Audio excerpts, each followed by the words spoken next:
बिस्मिल्लाहिर्रहमानिर्रहीम। Lecture number 17 की preparation करेंगे। कोर्स हमारा CS 402 है और मेरी रिक्वेस्ट है प्लीज़ मेरे चैनल को ज़रूर सब्सक्राइब करें ताकि आपको हर नई आने वाली वीडियो की नोटिफिकेशन मिल सके।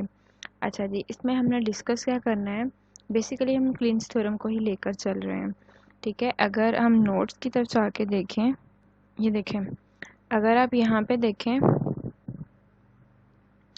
ये हमारे पास मैंने आपको पिछले लेक्चर में भी सिखाया था कि हम NFA से FA कैसे बनाते हैं। तो अगर आपको इस तरह का कोई क्वेश्चन आ जाए ना, ये वाला, कि ये NFA है, ये जो डायग्राम है जिसके अंदर कॉन्टेनिंग डबल बी है, तो आप इससे FA बनाइए। देखिए उन्होंने कहा है ना, NFA which accepts the language of strings containing double B, the transition table corresponding to the required FA में बी कंस्ट्रक्टेड एज। और अगर आपको ये वो इतना क्वेश्चन दे के कहीं कि इसका ट्रांजिशन टेबल कंस्ट्रक्ट करें, ये मीन्स NFA दिया हुआ है और FA आपने बनाना है, तो आप इस तरह से करेंगे। लेकिन इस तरह से करने से पहले मैंने इन सारी रोज़ को ना अलग अलग से नाम दे दिया है। ठीक है, तो हम वहाँ से देखते हैं कि ये किस तरह से बना जी। तो अगर आप यहाँ से देखें, ये हमारे पास है x1, ठीक है, ये हमारे पास है x2, ये हमारे पास है x3। अब ये जो x1 है इसके ऊपर नेगेटिव का साइन है क्योंकि ये हमारी इनिशियल स्टेट है, और ये x3 हमारे पास पॉजिटिव का साइन है, तो इसका मतलब है हमारी फाइनल स्टेट है। अब देखें,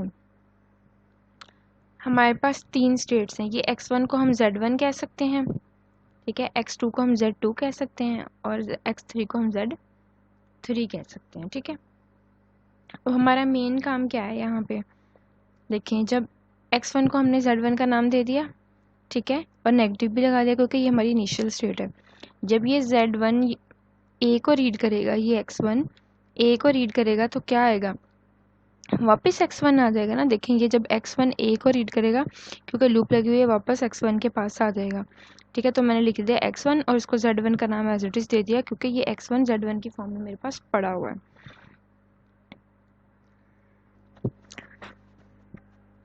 अब इसी तरह x1 जब जो है वो b को रीड करेगा, जब ये x1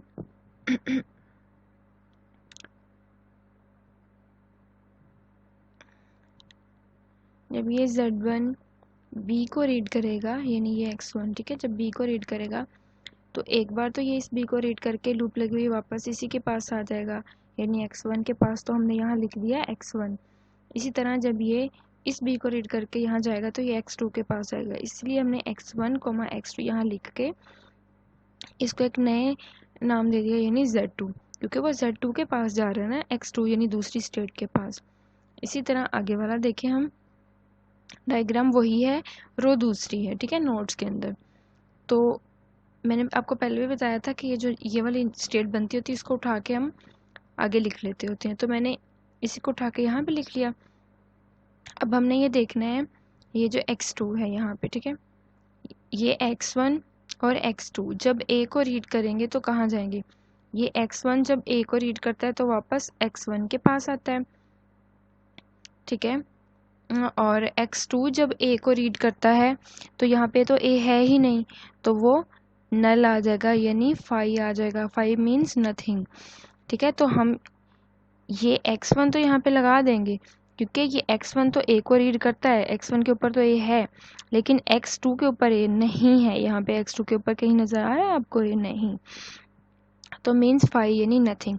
तो x1 5 लगा देंगे हम। तो ये जब इन दोनों से x1 ही निकलता है ना, यानी 5 का मतलब तो नथिंग होता है।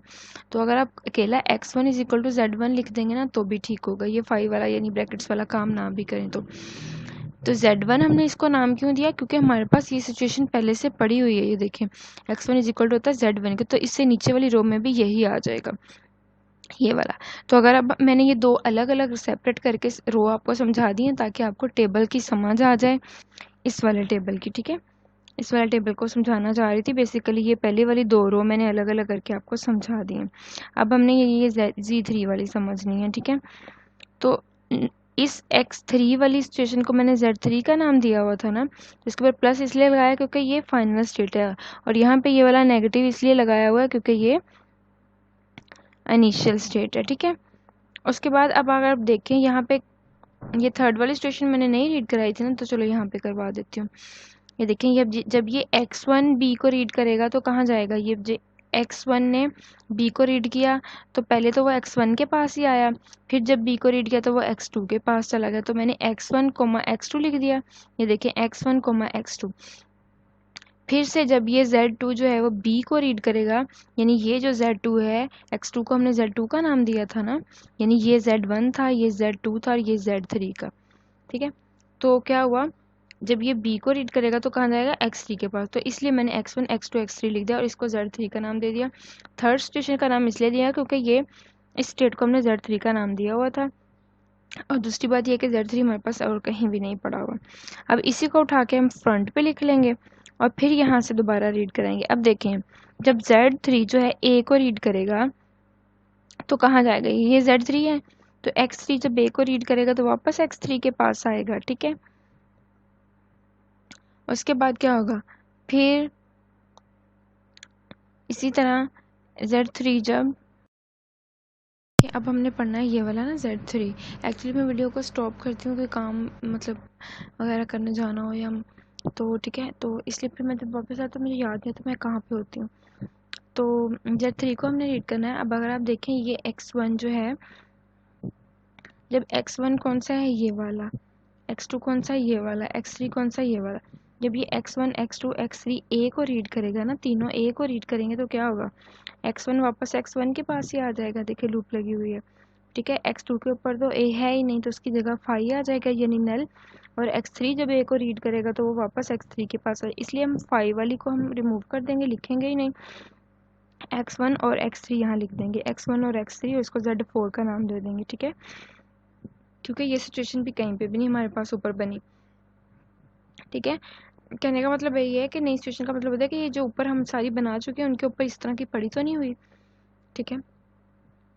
तो ये बन गई। अब यहाँ पे देखें, जब ये X1, X2, X3 B को रीड करेंगे तो क्या होगा, X1 जब B को रीड करेगा वापस X1 के पास आ जाएगा, फिर जब B को रीड करेगा X1 तो वो X2 के पास चला जाएगा, फिर वो जब B को रीड करेगा तो वो X3 के पास चला जाएगा, तो इसलिए मैंने X1, X2, X3 तीनों लिख दिया। उसको Z3 का नाम इसलिए दिया क्योंकि ये स्टेशन ऊपर हमारे पास पड़ी हुई है, यानी ये Z3 यही सेम है ना, और ये दोनों, इसलिए मैंने इसको Z3 का नाम दे दिया। अब अगर यहाँ पे आप लोग आए, इस पूरी रो में अगर आप देखें तो दोनों चीज़ें हमारे पास सेम है, यहाँ पे भी Z3 है और यहाँ पे भी Z3 है, ठीक है, ठीक है। नई चीज़ हमारे पास क्या है, ये वाली Z4, तो नई वाली चीज़ को हमने फ्रंट पे उठा के लेके आना होता है, तो ये यहाँ पे ले आए Z4 वाली। अब यहाँ से आप दोबारा रीड करें, जब X1 और X3 A को रीड करेंगे तो क्या होगा, जब X1 A को रीड करेगा तो वापस X1 के पास, इसी तरह जब X3 A को रीड करेगा तो वापस X3 के पास, क्योंकि लूप लगी हुई है ना, वापस वहीं पे आएगा। तो मैंने क्या किया, X1 और X3 को लिख दिया और यहाँ पे इसको क्या दे दिया, Z4 का नाम, क्यों, क्योंकि ये Z4 वाली स्टेशन ऊपर सेम ऐसे पड़ी हुई है। इसमें भी वो फाई और नल आना था क्योंकि Z2 यानी X2 को ही हम कह रहे हैं ना, तो इसके ऊपर तो A है ही नहीं, तो इसलिए मैंने ये शॉर्ट करके इसको लिख दिया। यहाँ पे भी ये सेम आएगी क्योंकि B सबके ऊपर है, इस X1 के ऊपर भी B है, 2 पे भी B है, 3 पे भी B है, क्योंकि वो आगे की तरफ जा रहा है तो B इसमें भी इंक्लूड है, तो फिर वही वाली सिचुएशन बन गई। अब ये हमारा टेबल बन गया न्यू स्टेट्स का, ठीक है, आफ्टर रीडिंग, यानी A को रीड करने के बाद और B को रीड करने के बाद। अब हमने इसकी करस्पॉन्डिंग ट्रांजिशन डायग्राम बनानी है। अब मैं फिर से बता दूं कि जब भी हम NFA से NFA से FA बनाते हैं ना, means non deterministic finite automata से जब हम फाइनाइट ऑटोमेटा बनाते हैं तो सबसे पहले हमें क्या करना होता है, टेबल ड्रा करना होता है, ठीक है, यानी न्यू और ओल्ड स्टेट्स को रीड कराना होता है। उसके बाद हमने एक ट्रांजिशन ग्राफ बनाना होता है। अब आप इस टेबल से इजीली ट्रांजिशन ग्राफ बना सकते हैं। पहली सिचुएशन को मैंने नाम दिया था Z1 का, दूसरी को दिया था Z2 का, तीसरी Z3 थी, और नई हमारे पास कितनी बनी है, Z4। अगर आप इस पूरे टेबल में देखें कितने जी हैं, 4 जी हैं, ये तो Z3 सेम है, ठीक है, जहाँ जहाँ इनको काउंट कर लें, ये Z1 पड़ा है, ठीक है, ये Z2 पड़ा है, ये Z3 पड़ा है और ये Z4 पड़ा है, कोई सा भी ले लें। तो आपने 4 सर्कल्स ड्रॉ कर लेने हैं, Z1, Z2, Z3 और Z4। फिर आपने इनिशियल और फाइनल स्टेट पे लूप लगा देनी है, ठीक है। तो वो लूप किसकी लगेगी, A की ही लगेगी ना, ठीक है। सेम जो इस टेबल के अंदर है ना, आपने एज इट इज इस डायग्राम को ड्रॉ करना है। फिर इसको ड्रा करने के लिए पहले सबसे पहले आपने क्या किया था, Z1 जो है वो x1 पे पड़ा हुआ है, ठीक है, इस x1 पे, तो हमने इसको Z1 का नाम दे दिया, ठीक है। Z1 ने जब A को रीड किया था तो कहाँ पे चला था, वापस Z1 पे ना, तो इसके ऊपर लूप लगा के A लिख दिया। फिर जब वो इस Z1 ने B को जब रीड किया था, ठीक है, ये लिख दिया, Z1 से B को रीड करते हुए Z2 के पास गया, ये हमारे पास Z2 नया बना था। फिर जब ये Z2 यहाँ पे सिचुएशन ले आए, फिर जब ये Z2 A को रीड करेगा तो कहाँ जाएगा, Z1 के पास, तो मैंने क्या किया, Z2 से वापस ले गई A के पास। अच्छा, एक और बात अगर मैं आपको बताऊँ ना, तो आप ये ड्रा साथ साथ भी कर सकते हैं इस टेबल के। जब आपने ये पहली रो बनाई थी ना, ये वाली पहली रो बनाई थी, ठीक है, तो जब ये पहली रो बनाई थी तब आपकी इतनी सी डायग्राम बन सकती थी, ये Z1 और Z2 तक की। कैसे आप Z1 से Z2 की तरफ गए, फिर Z1 से A को रीड करके वापस जो सिचुएशन बन रही है वो वापसी की हो गई, ठीक है।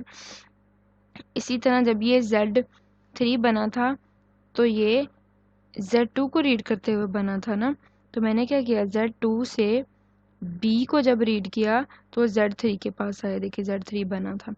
फिर देखें अगर आप इस Z3 का रिजल्ट क्या निकला था, Z4, तो फिर इस Z3 से जब उसने A को रीड किया था तो Z4 बना था, जब उसने B को रीड किया था तो क्या बना था, वो वापस Z3 के पास गया था, ठीक है। अब इस Z3 के ऊपर लूप क्यों लगी हुई है, क्योंकि देखें 2-3 सिचुएशंस आ रही हैं, ठीक है, यानी कि ये जो Z3 है ये 2 बार B को रीड कर रहा है, एक तो वो B को रीड करके वापस वहीं पे आ जाता है Z3 पे ही, ठीक है, और Z4 पे भी बन रही हैं 2 सिचुएशन जब वो A को रीड करके पीछे से आता है। मतलब ये आप टेबल को जब जैसे जैसे ड्रा करते हैं वैसे वैसे नीचे साथ साथ ट्रांजिशन डायग्राम अगर आप एक पेज पे बनाते जाएं, बाद में उसको देख के आप अपने एग्जाम मतलब शीट पे लैपटॉप के अंदर जो है वो ड्रा कर लें। मेरी तो आपको ये सजेशन है, जब भी आप डायग्राम टेबल बनाते हैं ना, तो टेबल बनाने के साथ साथ आपको याद होता है ना कि मैंने कहाँ से कहाँ गया और कहाँ से क्या बना, तो आप वो पेपर एक पेंसिल और पेपर मिलता है आपको वीयू के एग्ज़ाम्स के अंदर, हॉल के अंदर, तो साथ साथ आप डायग्राम ड्रा करते जाइए, ठीक है।